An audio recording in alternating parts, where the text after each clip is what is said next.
simply flooded the system with money. Yes, we did. We did. That's another way to think about it. We did. We did. Where does it come from? Do you just print it? We printed digitally, and we do that by buying treasury bills. That actually increases the money supply. Financial Turmoil Explained.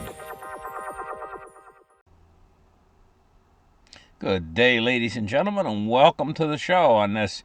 It's September 1st, 2022. And it's a Thursday. Thank you for tuning in. I got a lot to talk about, guys. I'm going to tell you guys what. It's beginning. Really beginning now. I mean, it took a long time to get here. But get out now. There's tremendous money to be made. There's a couple things I got to say, for people who are smart and people who know what's going on, who can see what's going on. And you're going to find out kind of what's going on in my show here. We do have a Fed pivot coming. And that's what I was talking about, tremendous money to be made for people who investors in equities coming up. Let's get in there. I got the charts open actually right now. We're going to take a look first at the straw that breaks the markets back. Fed must do $3.9 trillion in quantitative tightening to control the inflation. They can't do that. And this goes on to talk about the reasons why, with charts and everything else to show what would happen and everything. But we know that this quantitative easing is not going to go very far.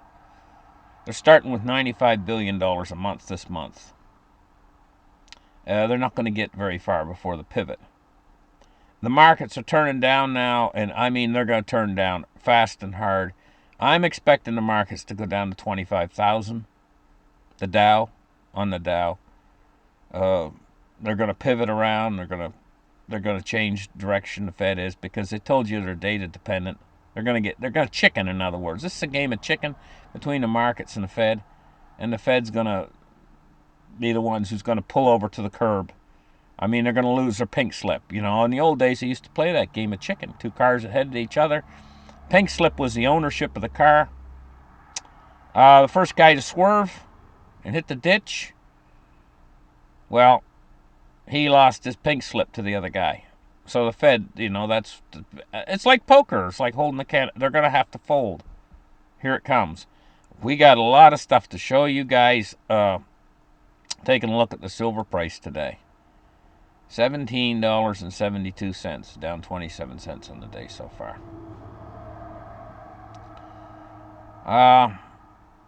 We're also going to take a look now at the gold price. Let me see. Gold, 16.98 for gold. Awful cheap. Oh my gosh. Considering what's going to happen, you could just do really well just to invest in real physical gold and silver right now. You don't have to think about equities, but there's going to be money to be made in equities. And that's what I'm trying to say. Because we're in for a big drop right now, and there's tremendous money going to be lost. You have no idea how much money is going to be lost in the next little while in equities. And this is what I say, get out right now if you haven't got out already. Equities. I'm talking about, you'd be crazy to be in equities right now at this moment in time. Sitting on dollars might not be a bad idea, and if you're an equities trader, I'm just saying that I'll explain to you in a second what's going to happen and why I'm saying that. Okay, let's just take a look at cryptocurrencies for a second. Before I get on with this, cryptos is not doing so good either. It's just like equities. It's gonna drop big, and this is where we're gonna see our big bottom in cryptos. So the crypto, like the equity market, is gonna be the sort of thing where it's gonna bounce big on the other side of this. In fact, crypto's going for one of two things. It's going all the way here. And one of two things is going to happen. Either your bitcoins are going to be totally, utterly worthless, or they're going to be worth an absolute fortune. There's no middle ground here. It's either going to make it or it's not. In this marketplace, it's probably going to take a couple years more to determine what's going to happen with it, whether it's going to make it or not. So don't invest more than you're willing to lose in this. and try to stay as close to Bitcoin as you can in these top coins. But you could make a fantastic fortune with it, or you could lose everything you invest in it. And there's kind of no middle ground here with this. So just know that up front when you invest in it. So be careful. Watch yourself. Unlike gold and silver, which I consider to be a rock-solid investment, especially right now as prices are cheap on it, in the real physical, if you have real physical, I think it's better than money in the bank. Way better. way better money in the bank to have real physical gold and silver right now. In this kind of an environment with an over-leveraged system that could just blow up. Anyway, money in the bank used to mean a lot. Now it don't mean so much anymore, and it's going to mean less and less. Dow Jones Industrial Average. It's down 165 points. I need to refresh the page here. Down 173. And, well, this is what I want to say. Take a look at this dip right here. You see this dip that happened at the beginning of the COVID crisis? Well, we're getting ready to do that all over again. Right up here. And go down to about 25,000 or something like that. Before the Fed throws their towel in and says, okay, we're just causing a mess.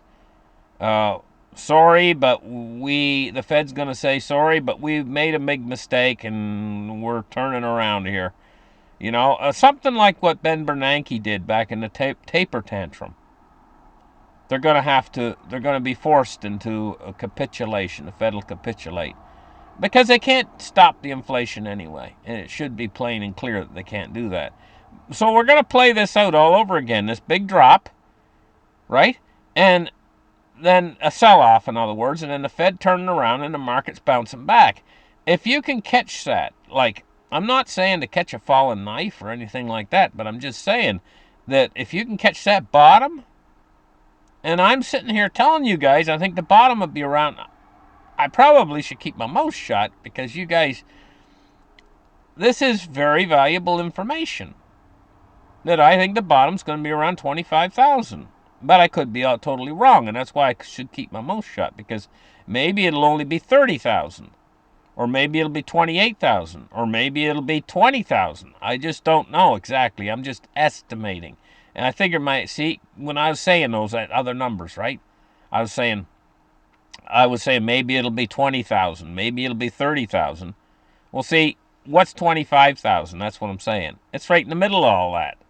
And you know why I say 25,000?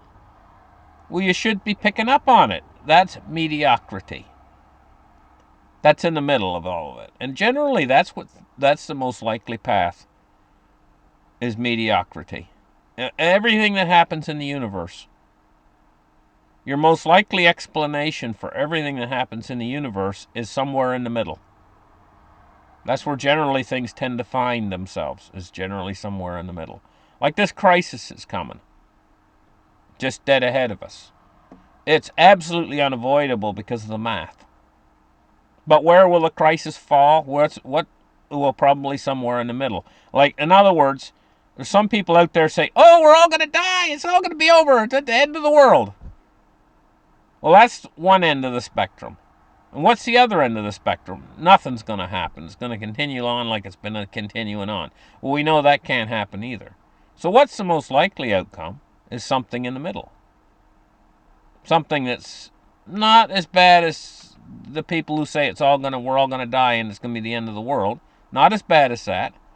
But we're not going to get off scot-free either with nothing happening. Something's going to happen, and it's going to be pretty bad. Compared to what we're used to, it's going to be pretty bad. And this is the beginning of it. We're in it right now, guys. Here it is. We've waited a long time, but I'm going to tell you why it's here. And like I say, these equity traders that find the bottom of this are going to do really good. To buy in at the bottom. To get out of it now while it's going to fall. It's going to fall a long way. And then buy in right at the bottom. And then she's going to bounce back again. It's wash, rinse, repeat. It's going to do the same thing it did back here. Look at the people who bought in here at the bottom of this waterfall back at the beginning of the COVID crisis. Look how good they did it, to riding that all the way up to the top. Well, it's going to do the same thing all over again. But right now it's ready to fall. So equities, I'm not saying don't buy equities. You can make a lot of money with equities if you know when to sell and when to buy. Right now is not the time to buy. Right now is the time to get the hell out of Dodge. Anyway, so then there'll be a time to buy in. And it's going to be pretty soon. Because the Fed's going to pull out of this business that they're doing right now pretty soon. And they're going to be pumping money back in again. So, that being said, let's move on. Let's take a look at oil. Oil is off $1.42 today at 88. See, oil's showing this. But commodities, this is going to be massive for commodities. And Bitcoin is a commodity. Gold and silver are commodities. Oil is commodities. These are commodities. It's going to be massive for commodities. They're going to go up massively once the Fed relents and they turn around too. But the equities are going to go up too, because we're going to be heading toward the hyperinflation pretty darn soon now. This is the direction it's going to go. This is the direction it's going to have went all along. And these people who right now are buying into the dollar and plan on staying put and sticking with the dollar, I'm afraid you're going to be very, very disappointed in its performance. Find something to find your exit ramp from the dollar. Move index today, we're looking at 124.82. I'm not going to stay on the move index for very long. We're going to take a look today at bonds and rates, and here it is. This is the big problem. It's the U.S. 10-year right now has crossed the 3.25 boundary. 3.24 right now. It has crossed it.